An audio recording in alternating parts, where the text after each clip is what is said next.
Community members gathered at the Wisconsin State Capitol tonight following the death of Renee Nicole Good. A Minnesota mother shot and killed during a federal immigration enforcement operation. WMTV's Shayna Najawan was at that event, and Shayna, organizers told you the gathering was about honoring her life. Advocacy groups and residents from across the state lit candles to honor Good, while also raising concerns about what they call aggressive immigration enforcement.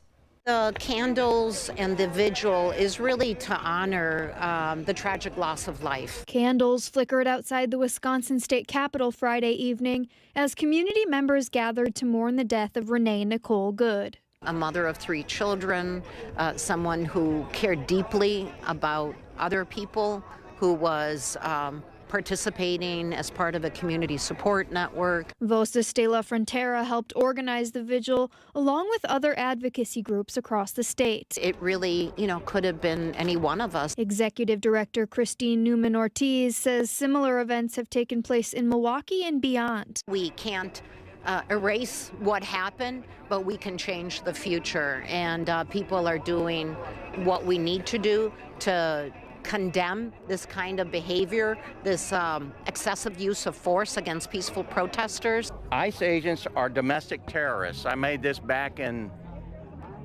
April. Attendees say the gathering reflects growing frustration and fear. That's becoming a predominant feeling of the populace, wondering why are they having to kill moms and beat up immigrants. But even in moments of anger and grief, hope people remain committed to peaceful action. Stand firm. We're going through a really difficult time, and don't become cynical, don't become passive, don't become violent, definitely.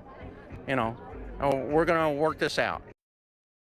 Organizers say they're also watching closely for similar immigration enforcement activity in Wisconsin and are urging people to stay informed and engaged. Live in the studio, Shayna Najawan, WMTV 15 News.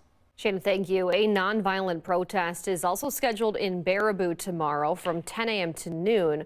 Organizers say to meet in front of the Campbell Park pool.